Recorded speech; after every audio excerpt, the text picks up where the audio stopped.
अस्सलाम वालेकुम गाइस, मेरा नाम है अली और मैं अपने channel daily horror stories by Ali से आपके सामने मौजूद हूँ। मैं उम्मीद करता हूँ आप लोग दुनिया में जहाँ पे भी मौजूद हैं खैरियत से हैं, खुश हैं और कामयाब हैं। तो गाइस आपसे रिक्वेस्ट है कि दुआ करें अल्लाह ताला मुझे, मेरी फैमिली को, हम सबको सेहत दे, ज़िंदगी दे, हम सब के लिए आसानी हो। और अगर आपने अब तक किसी भी वजह से मेरे चैनल को सब्सक्राइब नहीं किया तो प्लीज़ आई रिक्वेस्ट यू कि सब्सक्राइब कर लें, लाइक करें और अगर हो सके तो अपने फ्रेंड्स में, अपने सर्किल में, अपने रिश्तेदारों में मेरे चैनल को शेयर करें। अगर आप अपनी स्टोरीज़ भेजना चाहते हैं जो कि मेरे लिए बहुत ही इम्पॉर्टेंट है, आप व्हाट्सएप कर सकते हैं, ईमेल कर सकते हैं या अपनी आवाज़ में रिकॉर्ड करके भेज सकते हैं। गाइस आज की जो पहली स्टोरी है ये बहुत ही इंटरेस्टिंग स्टोरी है, बहुत ही वियर्ड स्टोरी है। और ये स्टोरी जिन साहब ने शेयर की है उनका नाम मिस्टर मैड है और ये बताते हैं कि ये पिछले 8 से 10 साल से यूरोप के अंदर मुकीम है। लेकिन ये जो वाक़या था या ये जो किस्सा था जो ये शेयर कर रहे हैं ये उनके आबाई घर का था जो कि इंडिया के एक विलेज में मौजूद है। ये बताते हैं कि इंडिया के पंजाब के अंदर एक बहुत पुराना गांव है और इस पुराने गांव में इनके फोर फादर्स, इनके फादर और ये रहते चले आए हैं। ये जो वाक़या पेश आया था ये इनके दादा के और इनके फादर के ज़माने में पेश आया था, यानी अब से तकरीबन 40 से 45 साल पुराना ये वाक़या है। और मैं कोशिश करूँगा कि इनके फादर की ही ज़बानी ये वाक़या आपको बता सकूँ ताकि आपको सुनने में, समझने में आसानी हो सके। हम जिस गांव में रहा करते थे ये बहुत ही पुराना, बहुत ही कदीम गांव था और अब से 40 या 45 साल पहले की अगर आप बात करें तो वहाँ पे फैसिलिटीज़ ना होने के बराबर थी। अब भी उस गांव में इतनी फैसिलिटीज़ मौजूद नहीं है, लेकिन 40-45 साल पहले न बिजली मौजूद थी, न बिजली का कोई नामो निशान था, न गैस मौजूद थी और पानी के लिए भी हमें काफ़ी ज़्यादा इंतज़ार करना पड़ता था। गांव के अंदर जितने भी लोग रहा करते थे उनकी पूरी कोशिश होती थी कि जितने भी काम हैं वो मगरिब होने से पहले या अंधेरा होने से पहले निपटा लें और अपने अपने घरों को लौट जाएं। क्योंकि जो गांव था इसके चारों तरफ खेत मौजूद थे और उनसे आगे बढ़ें तो कुछ जंगलात मौजूद थे और करीब ही एक नदी भी मौजूद थी। गांव में ये बात मशहूर थी कि सूरज ढलने के बाद या सनसेट के बाद इस गांव के करीब जवार में या सराउंडेड एरिया में मुख्तलिफ मखलूक़ात हैं जिनको विटनेस किया गया है या जिनको देखा गया है। खैर जहाँ पे हमारा घर मौजूद था वो एक बड़ा घर था, या आप ये भी कह सकते हैं कि वो एक हवेली थी। और जैसे जैसे मैं बड़ा हो रहा था मैं देखा करता था कि हर जुमेरात को मेरे फादर अपने किसी जानने वाले एक पीर को बुलाते हैं और वो जो पीर है या वो जो बुज़ुर्ग हैं वो हमेशा हर जुमेरात को आने के बाद उस कमरे में झाड़ फूंक करते हैं,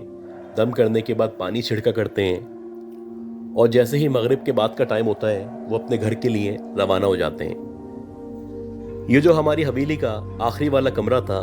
इस कमरे में आमतौर पे बच्चों को जाने की इजाज़त नहीं थी और हमारे फादर हमें कहा करते थे अगर हमें वहाँ पे जाना है तो अकेले नहीं जाना,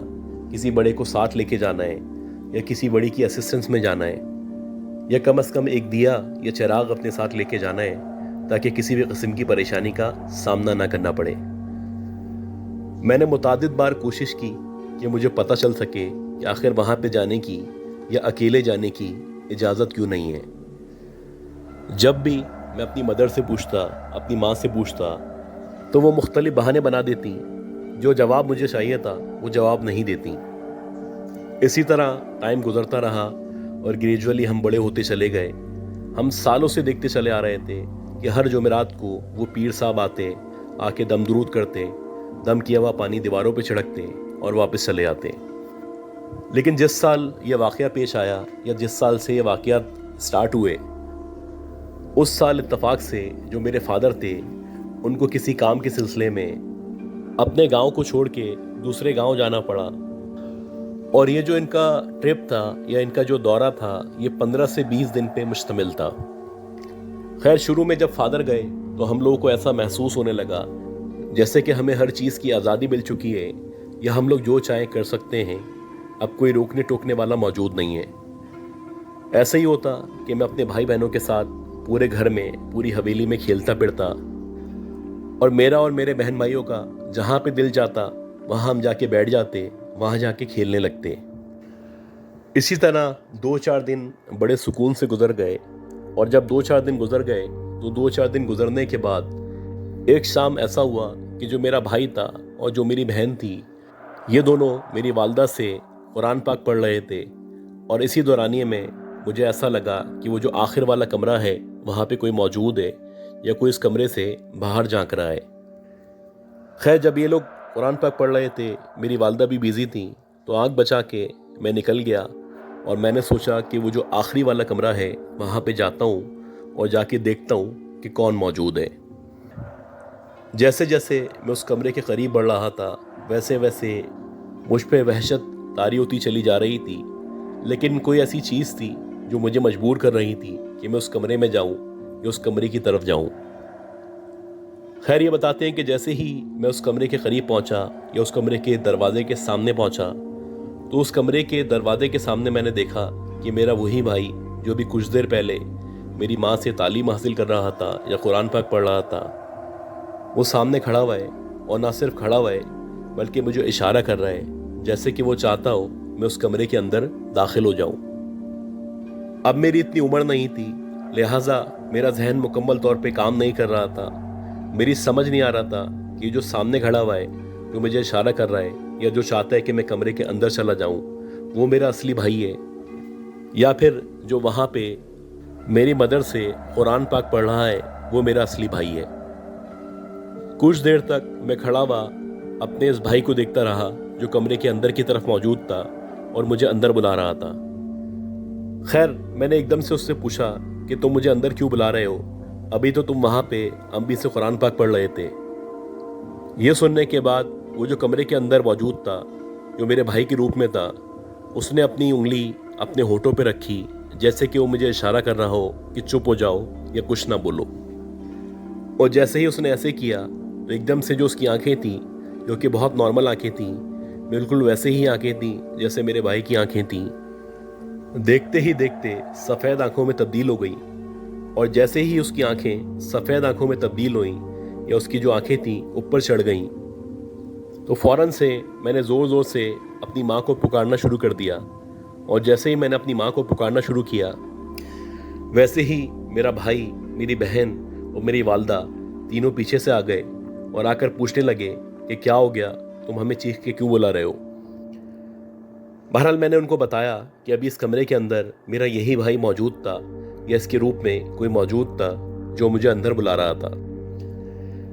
यह सुनने के बाद जो मेरी मदर थी वो मुझे डांटने लगी और कहने लगी, तुम्हें किसने कहा था कि तुम इस कमरे के अंदर जाओ या इस तरफ जाओ? तुम्हारा वहम होगा, वहाँ पे कोई मौजूद नहीं था। अब मेरे साथ वापस चलो और तुम तीनों को मैं खबरदार कर रही हूँ कि अगर तुम इस कमरे के करीब आए। मेरी उम्र छोटी थी, लेकिन इतनी भी छोटी नहीं थी कि मैं चीज़ों को समझ ना सकूं। मुझे अच्छी तरह याद था, मैंने अपने भाई के रूप में एक शख्स को देखा था जो इशारा करके मुझे बुला रहा था। और ये जो कुछ मैंने देखा था, ना ये ख्वाब था ना कोई अफसाना था, बल्कि हकीकत थी। खैर, मेरी वालदा की बात सुन के मैं, मेरे बहन भाई वापस सहन की तरफ आ गए और वहाँ आके मेरी वालदा ने दोबारा से मेरे बहन भाई को कुरान पढ़ाना शुरू कर दिया। ये जो वाक़या था ये मेरे जहन में नक्श हो चुका था और मैंने फ़ैसला कर लिया था कि जब भी मुझे मौका मिला तो मैं अकेले या अपने किसी भाई या बहन के साथ उस कमरे के अंदर जाऊंगा और जाके इन्वेस्टिगेट करूंगा या जानने की कोशिश करूंगा कि वहाँ पे कौन रहा करता है, और उस दिन जो मैंने अपने भाई के रूप में किसी को देखा था, क्या वो हकीकत थी या मेरी खाम ख्याली थी। इसी तरह मज़ीद 2-3 दिन गुजर गए और 2-3 दिन गुजरने के बाद इत्तफाक से मेरी जो बहन थी वो मेरी मदर के साथ मेरी खाला के घर गई हुई थी, जो कि करीब ही मौजूद था। और मुझे पता था घर में मेरे और मेरे भाई के अलावा कोई भी मौजूद नहीं है। खैर, हम दोनों बैठे हुए बातें कर रहे थे कि इसी दौरानिए में हमने देखा कि वही कमरा जिस कमरे में मेरे फादर झाड़ फूक करवाया करते थे या जहाँ पे दम करने के बाद पानी छिड़का करते थे, या जिस कमरे में मैंने अपने भाई के रूप में या अपने भाई का हमशक्ल देखा था, उसी कमरे से हमें ऐसा लगा कि कोई बाहर की तरफ झांक रहा है। अब क्योंकि हल्का हल्का अंधेरा हो रहा था, मगरिब होने वाली थी, तो बज़ाहिर जो भी झांक रहा था वो मुकम्मल तौर पे नज़र नहीं आ रहा था, लेकिन इतना पता चल रहा था कि जो भी झांक रहा है वो एक लड़की है या कोई औरत है। कुछ देर तक मैं और मेरा भाई उस वजूद को देखते रहे,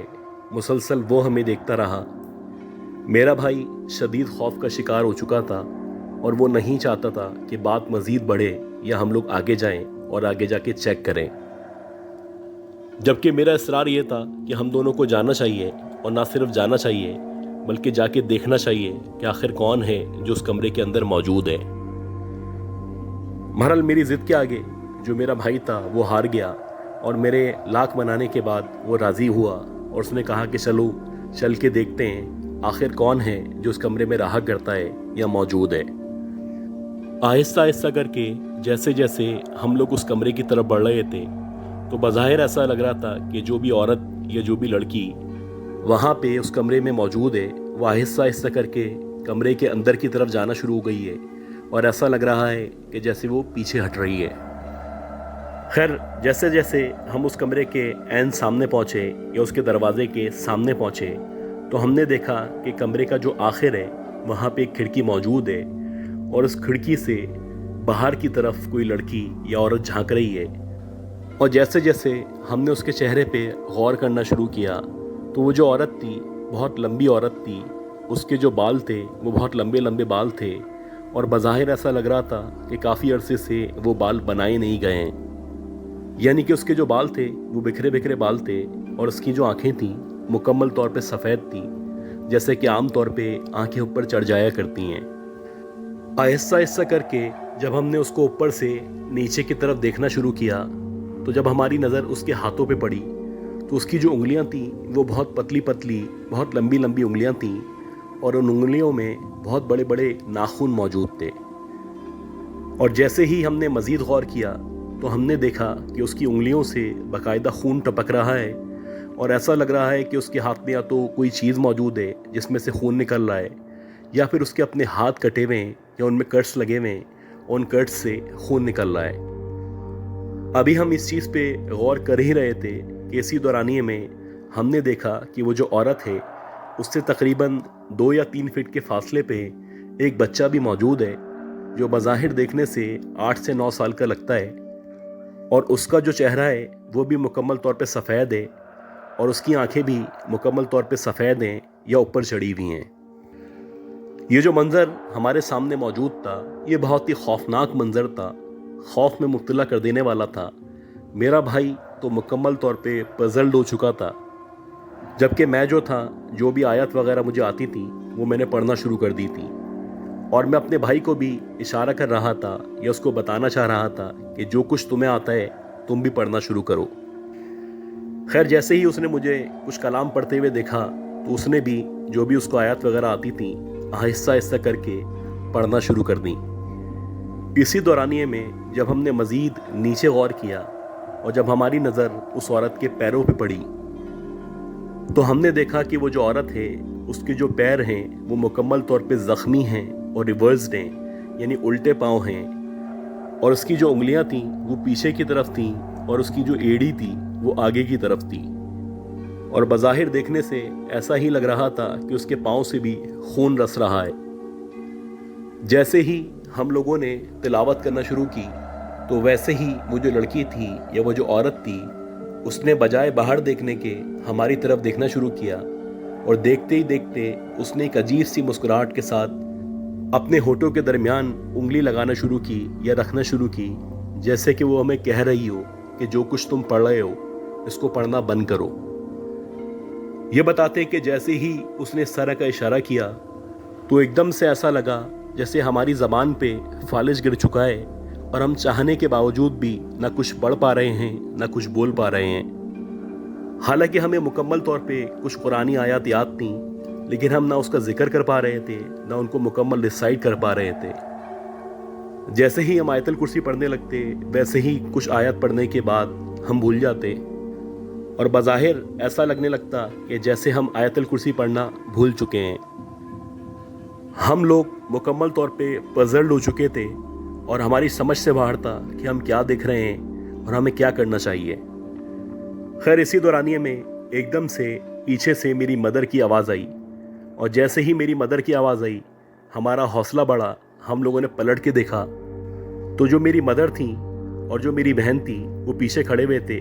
اور وہ دوبارہ سے غصہ کر رہی تھی کہ تم دونوں اس کمرے کے باہر یہاں پہ کیا کر رہے ہو؟ تم لوگوں کو ہم نے منع بھی کیا ہے کہ اس کمرے کی طرف یا اس کمرے کے قریب نہ آیا کرو، لیکن تم دونوں ہو کہ میری بات ماننے کو تیار نہیں ہو۔ خیر جب ہماری مدر نے غصہ کیا تو ہم لوگ فوراً سے پلٹے، اور ایسا لگنے لگا جیسے ہمارا جسم مکمل طور پہ آزاد ہو چکا ہے، اور ہم لوگ بھاگتے بھاگتے اپنی ماں کے سینے سے لگ گئے۔ میرا جو بھائی تھا اس نے میری ماں کے سینے لگتے ہی رونا شروع کر دیا، اور وہ رو رو کے کمرے کی طرف اشارہ کرنے لگا۔ میری مدر کو بھی سمجھ آ چکا تھا کہ ہم نے کچھ نہ کچھ ایسا دیکھ لیا ہے، جس کی وجہ سے انہوں نے بھی مسلسل آیت الکرسی پڑھنا شروع کی، اور جیسے تیسے ہم لوگ وہاں سے نکلے اور صحن کے قریب آ کے بیٹھ گئے۔ اسی طرح کچھ مزید دن گزرے اور ہمارے فادر واپس آ گئے، اور جب ہمارے فادر واپس آئے تو جو بھی واقعات جو بھی حادثات ہمارے ساتھ پیش آئے تھے وہ سارے کے سارے ہم نے ان کو بتائے، اور جب یہ سارے واقعات ہم نے ان کو بتائے تو وہ ہم پہ بہت غصہ کرنے لگے۔ وہ میری مدر کو کہنے لگے کہ تمہیں کہا بھی تھا کہ ان بچوں کو اس کمرے کے قریب یا اس کمرے میں نہیں جانے دینا، لیکن نہ تم نے میری بات مانی نہ ان بچوں نے میری بات مانی۔ خیر جیسے ہی میرے فادر آ گئے تو دوبارہ سے جب جمعرات آئی تو دوبارہ سے میرے والد صاحب انہی عامل کو، انہی جھاڑ پھونک کرنے والے کو، یا انہی صاحب کو جو اس کمرے میں دم کیا کرتے تھے یا جھاڑ پھونک کیا کرتے تھے، لے کے آئے۔ اور نہ صرف ان کو لے کے آئے بلکہ ہمارے ساتھ جو واقعات ہوئے تھے وہ سارے کے سارے بھی ان کو بتائے۔ یہ بتاتے ہیں کہ وہ جو صاحب تھے ان دونوں نے پہلے ہم پہ غصہ کیا، اور اس کے بعد انہوں نے ہم پہ جھاڑ پھونک کی، دم درود کیا، اور مجھے، میرے بھائی کو، میری مدر کو، میری بہن کو، ہم سب کو تعویذات دیے، اور ہم سب کو کہا کہ یہ تعویذات تم لوگوں کو پہن کے رکھنے ہیں۔ جب تک تم ان تعویذات کو پہن کے رکھو گے انشاءاللہ تم لوگوں کو نہ وہ چیز نظر آئے گی نہ وہ تمہیں کوئی نقصان پہنچائے گی۔ اب ان باتوں سے ہمارا حوصلہ کھل چکا تھا، اور ہم لوگوں نے ہمت کر کے ان صاحب سے اور ہمارے فادر سے پوچھنا شروع کیا کہ آخر وہ کون مخلوق ہے، یا کون عورت ہے، یا کون بچہ ہے جو یہاں پہ رہا کرتے ہیں۔ پہلے تو میرے فادر ٹالنے لگے، لیکن وہ جو صاحب تھے، جو صاحب علم تھے، جو جھاڑ پھونک کرنے کے لیے آئے تھے اور جنہوں نے ہمیں تعویذات دیے تھے، وہ کہنے لگے کہ اب سے تقریباً 70 سے 80 سال پہلے جب کہ یہ حویلی موجود تھی تو کہا جاتا ہے کہ اس دور میں اس حویلی میں ایک پوری فیملی رہا کرتی تھی، جس میں ایک میاں، بیوی اور ان کے 2 بچے موجود تھے۔ یہ لوگ بہت ہنسی خوشی اپنی زندگی گزار رہے تھے کہ اسی دورانیے میں ان لوگوں کی لڑائی یا جھگڑا ایک فیملی سے ہو گیا جو فائنینشلی بہت اسٹرانگ تھے، ان کے بہت تعلقات تھے، اور ان کی انگریز سرکار کے سامنے بہت اچھی سنوائی تھی۔ اور جھگڑا اس قدر بڑا کہ ان لوگوں نے انگریزوں سے یا اس وقت کی فوج سے اپنے تعلقات استعمال کر کے اس پوری کی پوری فیملی کو نہ صرف قتل کر دیا، بلکہ قتل کرنے کے بعد اس پوری کی پوری فیملی کو اسی کمرے کے نیچے دفنا دیا گیا۔ اور جب ایسا کیا گیا تو اس کا گواہ پورا کا پورا گاؤں تھا، اور سب لوگوں نے یہ سب ہوتے ہوئے دیکھا تھا۔ شروع میں تو معاملات نارمل رہے، لیکن جیسے جیسے ٹائم گزرتا چلا گیا تو آہستہ آہستہ کر کے یہاں پہ جو ان کی بدروہیں تھیں یا ان کی جو آتما تھی وہ بھٹکنا شروع ہوئیں، اور انہوں نے لوگوں کو پریشان کرنا شروع کر دیا۔